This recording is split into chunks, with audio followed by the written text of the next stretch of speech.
Please vote for Andrew Lee. Vote Andrew Lee. Vote Andrew Lee. Vote Andrew Lee. Vote for Andrew Lee. Vote Andrew Lee. Vote for Andrew Lee. Vote Andrew Lee. Vote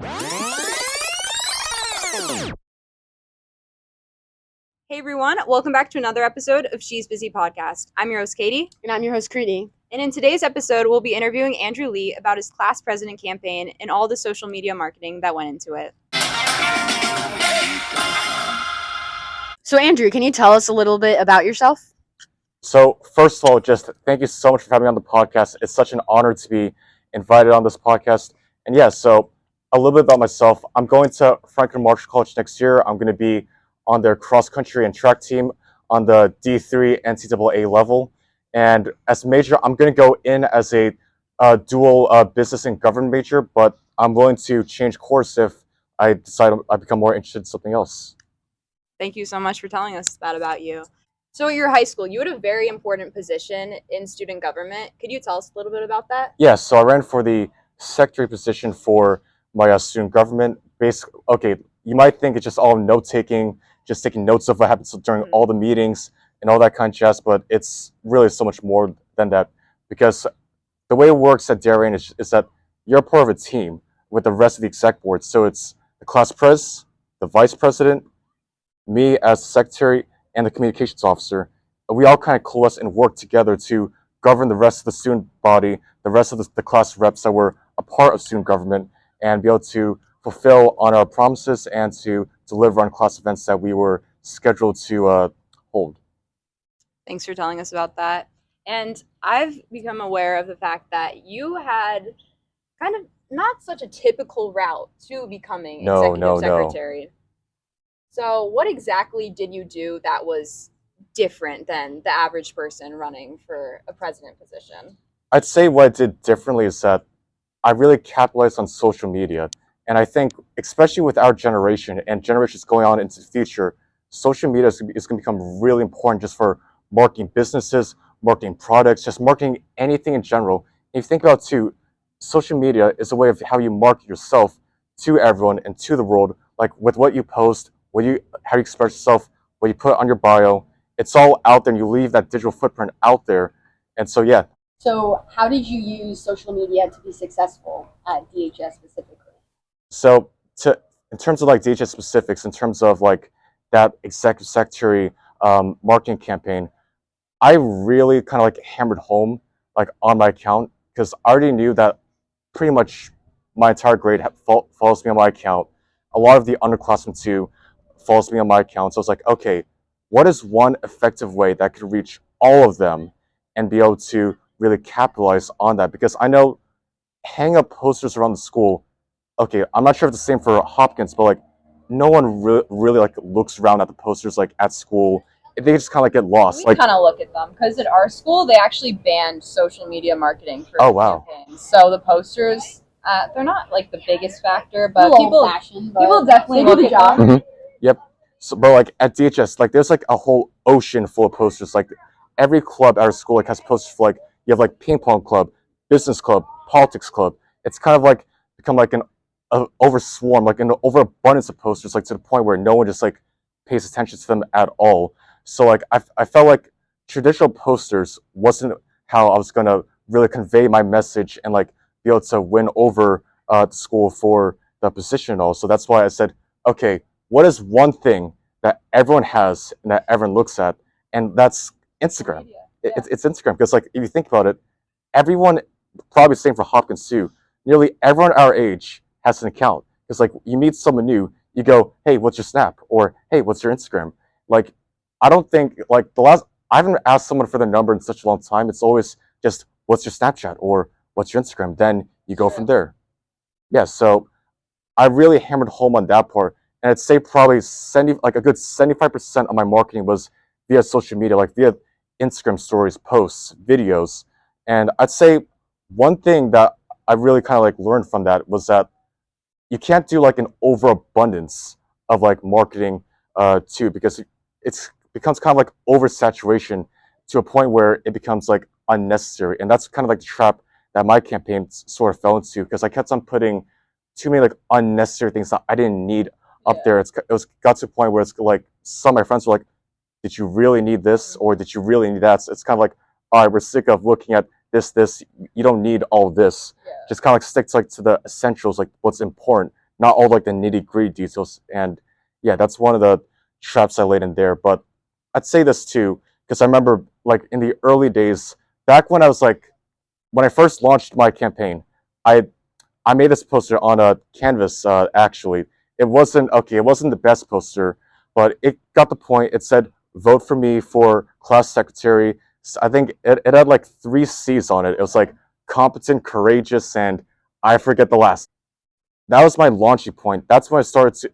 That's when I realized when when the first few comments, because that was my first post ever on my Instagram account. Since I don't really, until that point, I didn't really like post like many photos. I didn't really post many stories. Like the only stories I really posted were kind of like, "Hey, did you watch this TV show? Give me your rating." That's the only thing that I ever posted until that point. So at that point, I was relatively kind of like, I'd say I was kind of like new to the whole social media phenomenon, since I didn't even have a Snapchat account until junior year. And TikTok, I literally just, yeah, I know it's crazy. And like literally TikTok, I picked up this year because Happened during COVID? No, not even. I know, like literally this year, I was like, okay, I'd say the important thing in any marketing, kind of like for social media or just anything in general, just you need to build momentum. And I think what really kind of like helped me succeed was that I was able to build momentum from the start and really get it ramped up. Because the first thing that I did after I posted that little poster to my Instagram account, I got like a good 15 people to repost on their stories. And the idea was, when you went on Instagram, you would see that same poster everywhere you go, since there's like 15 people that reposted that. And I can attest to how huge your campaign was, because I don't even go to your school, and I knew about the like, Vote for Andrew Lee campaign. Yeah, like a lot of people. Everyone was talking. A lot of people. Yeah, even people, because my friend from Staples, first thing he says to me in a year, it was like, "Vote Andrew Lee for class president." He just screams that at me. I'm like, wow. I didn't even tell him about it, and yet he knew. Yeah. So back to my point. After I told those 15 people to repost it, then literally 20 other people, without me even telling them, like these are literally just kind of, because the 15 people, they're my friends, like kind of like my close like group of friends that I got to agree to help me out with my campaign. But then that just kept on growing. Then you just had 20 people without me even asking in the first place, just reposting the story. Like, sure, I know it doesn't seem like much just reposting something on your story, but like in the long run, it's what built like the momentum that kind of like put my campaign into initiation. And also, like, I still remember I was going to tennis practice, and then my tennis coach, he's like literally like 50. Out of all things, he goes, "So why are you all over the internet?" And like that's exactly like the kind of reaction that I was going for, just like kind of like being everywhere. So I'd say after that first post, and when I realized, okay, I do have a shot at this thing, because I initially entered the kind of like the secretary campaign race as a. I honestly did it as a joke, because I was like, so had you never ran for a class president position before? Honestly, I did not even know student government existed at my school until literally the beginning of my junior year. Because I'd say really student government, like at like DHS, I'm not sure if the same case for Hopkins at all, but they didn't really do much. So, and like I knew like they did like maybe like a few events here and there, but like I didn't really like see them. So I was like, okay, does this thing even really exist? That I found. At our school, we have assemblies twice a week, and the class president speaks at it, and then they always host the dances or random game nights that we have. So what made you decide to run? I'd say like kind of like seeing how like I didn't even know we had a student government, and then I was like, okay, I probably am not the only one that thinks that. So like I was thinking, okay, if I could help make the student government like more relevant and like real, because I know the student government like look, not to, like based off the movies, but like in the movies, like they're running the school and everything, and like that kind of thing. And like I'm thinking, okay, I think they should be taking like a little more responsibility and like doing like a bit more, taking more initiation. And I was like, okay, maybe if I enter myself into student government and try to get myself a spot, and like sure, I thought it was a complete long shot, and that it was like, okay, maybe 50-50, 75-25, that kind of thing. But I was like, maybe if I could help start that initiation of getting things rolling, then maybe I could help build a good culture in the student government, and then therefore more like the future students that take up student government and become class officers, class presidents, will be able to take initiation and be able to set a good path forward for DHS. And I also saw on your Instagram while you were marketing your campaign, there was a video of a bunch of different people saying they supported you for class president. Okay. First of all, that video was a pain in the to edit. Oh my god. Because it literally took me like 3 hours to figure out how to clip everything together at the right moment, because I didn't want to have like too many like long pauses, because people didn't give me like the most perfect videos to work off of.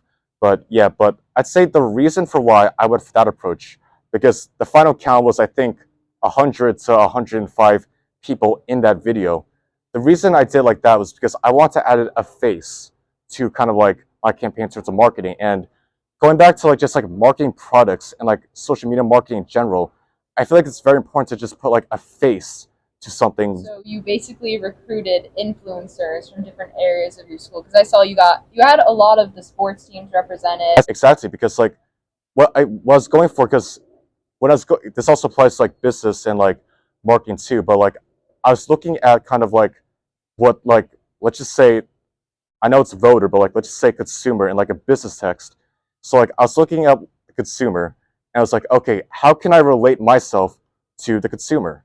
And I was like, okay, if they see, like, let's say they see their friend who is on, let's say, the varsity lacrosse team, they see their friend there and they're like, I can relate now because I see my friend on that video and I recognize that person, and therefore I'm gonna throw my support in. And that's kind of like exactly like what was able to happen by garnering like so many groups together, like so many different like people, like different friend groups, different sports teams, all into kind of like one thing. That's also something like I was talking about before. That's able to like coalesce like a lot of momentum to the campaign. And yeah, that's what I have to say about that.